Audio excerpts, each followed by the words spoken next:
Agora é a correção. E aí, primeira série? Iniciamos agora a nossa aula número 10, tá? Vamos corrigir a página 105 e a página 106, os exercícios sobre ecologia. Queria falar com vocês o seguinte, não esqueçam de marcar presença no vídeo, tá? Primeiro nome e iniciais do sobrenome aí nos comentários. Vamos lá. Aplicando conhecimentos. Então, a gente começa aí na página 105 com o número 1. Que níveis de organização são representados nos organismos romanos a seguir? Tem aí numerados de 1 a 5. 1. Cangurus, né, de uma determinada ilha ali, população. 2. Ribossomos e mitocôndrias de uma célula, são organelas da célula, né? 3. Peixes e bactérias e algas de um lago. O lago seria o ecossistema, mas os peixes, bactérias e algas de um lago formam as comunidades, o conjunto de populações que tem nesse ecossistema. 4. Conjunto de todos os ecossistemas da Terra, biosfera. 5. Conjunto formado pelos rins, ureteres, bexiga urinária, vários órgãos formam sistema, neste caso aí o sistema excretor. 2. O que é ecologia? O conceito de ecologia, eu coloquei aqui o mesmo que a gente trabalhou na aula teórica. Ecologia é uma área da biologia que estuda as relações dos seres vivos entre si e com o meio em que vivem. Esse é o melhor conceito, né, de ecologia. 3. A ilustração a seguir indica, em ordem crescente de complexidade, os níveis de organização presentes nos seres vivos. Então, a gente tem foi substituído alguns níveis de organização por números romanos.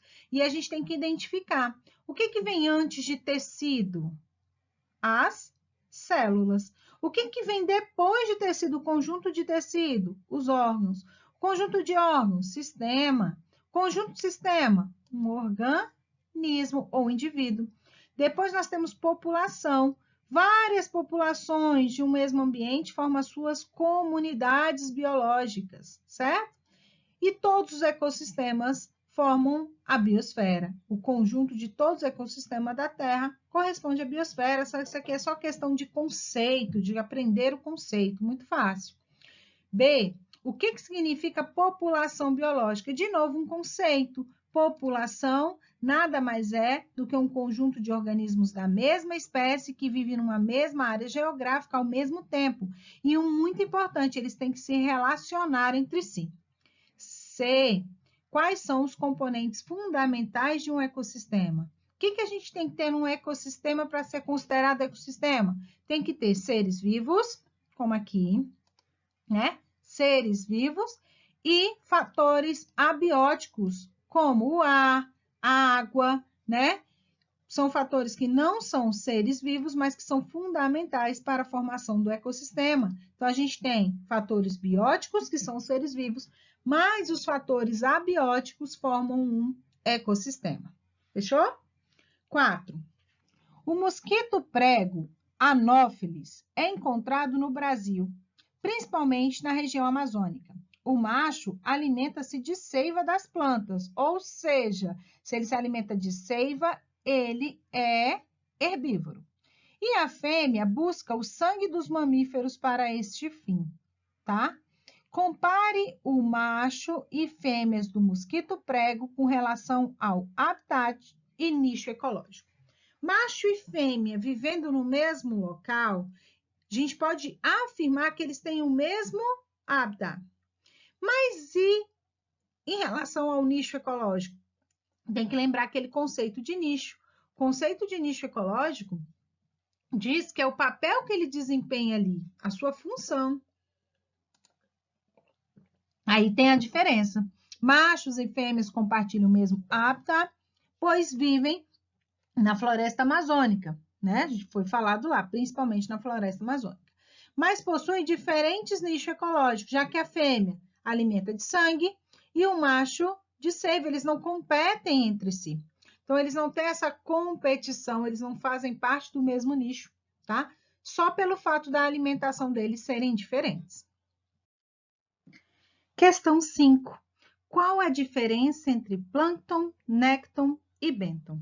A gente tem plâncton, seres vivos que vão flutuar, são passivos, eles vão para onde a água mandar, né? Onde tiver a correnteza.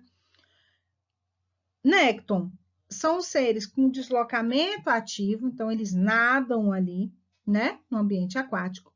E bêntons são aqueles que vivem no fundo do mar, podendo ele ser fixo ou ele se arrastar pelo fundo do mar. Então, eu coloquei para vocês. O plâncton é formado por comunidades de seres vivos flutuantes que se deslocam passivamente na água, sendo arrastados pelas ondas ou correntezas. Nécton constitui organismos que se deslocam ativamente, deslocamento ativo no ambiente aquático, e não dependem das forças das ondas ou correntezas. E bêntons está relacionado aos organismos que vivem no fundo do mar. Podem ser sésseis, ou seja, fixo, ou errantes, que quer dizer que eles se deslocam, geralmente se arrastam lá pelo fundo do mar, ok? 6. Sobre biodiversidade, responda. Quais são os 3 principais níveis de biodiversidade? Como eu falei na aula anterior, biodiversidade genética, biodiversidade de espécie e biodiversidade de ecossistema. Aqui vem um conceito que eu não falei com vocês na aula anterior, o que são hotspots. E aí, são hotspots de biodiversidade. Eu vou colocar o conceito aqui para vocês, mas no final desse vídeo eu vou deixar uma animaçãozinha de 5 minutos que explica muito bem. É interessante assistir, não pule o vídeo, porque é um conceito que cai muito em vestibular, em alguns vestibulares, tá? São áreas geográficas relativamente pequenas, mas com uma fantástica concentração de espécies endêmicas, ou seja, que vivem ali, que só existem ali, e um grande número de espécies ameaçadas em extinção. São áreas que vai ser escolhidas para ser preservadas. Por que escolhe essas áreas? Áreas que têm um número de espécies, muita biodiversidade. São espécies que só existem ali, então elas precisam ser preservadas, que elas não são encontradas em outros lugares do planeta. E, além de tudo, existe espécie ameaçada de extinção. Questão 7. A questão 7 diz assim para a gente.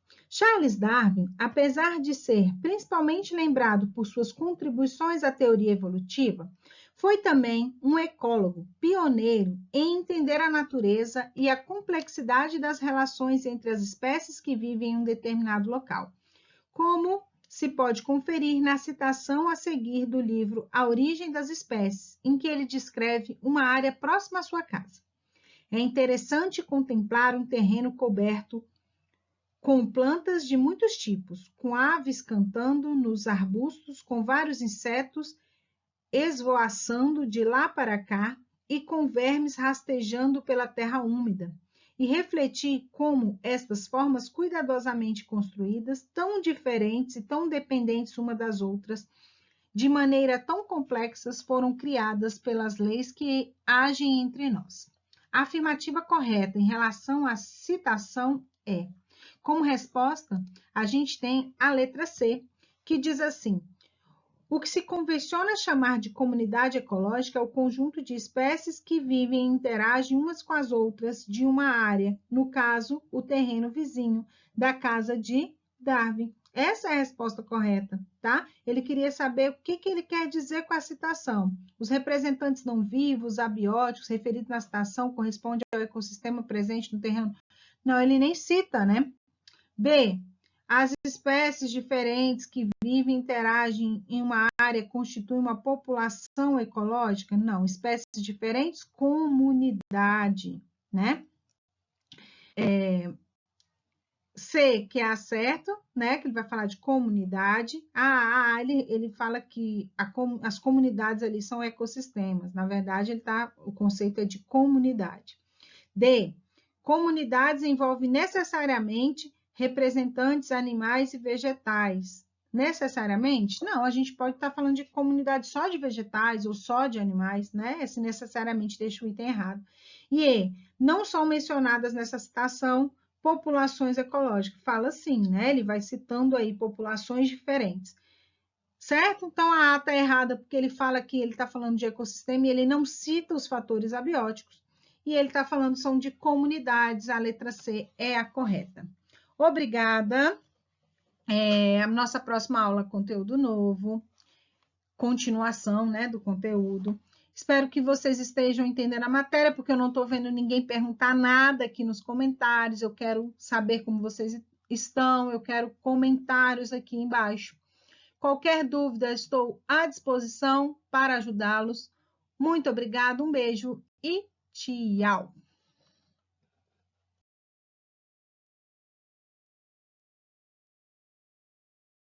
Vamos falar sobre algo chamado hotspot de biodiversidade. Como sabemos, quais os locais na Terra merecem atenção especial ou qual devem ter foco para a preservação, garantindo para as futuras gerações? É óbvio que a Terra está com problemas e que não podemos salvar todo o planeta de uma vez. Precisamos de foco. Não conseguiremos triar todo o planeta. Temos limitações de tempo e recursos. Estamos correndo contra o relógio e ficando sem tempo de proteger muitos desses lugares. Quais critérios utilizamos para saber o que são hotspots e quais precisam dessa atenção especial? Se voltarmos ao ano de 1988, veremos um cientista chamado Norman Myers. Ele escreveu um artigo científico muito importante analisando diferentes tipos de critérios geológicos, climáticos e singulares para propor um conceito único de hotspot. Cientistas dessa área decidiram que há dois critérios realmente importantes para garantir a conservação em nível internacional de um hotspot de biodiversidade. Um critério é ter ao menos 1.500 espécies endêmicas de plantas. E vamos falar de endemismo daqui a pouco. Também ter uma característica adicional que torne a área única e justifique merecer nossa atenção especial, que é ter ao menos 70% do habitat original perdido, ressaltando a necessidade de chamar essa localidade de hotspot. Agora, por que plantas? Porque plantas, particularmente em ambientes terrestres, são cruciais.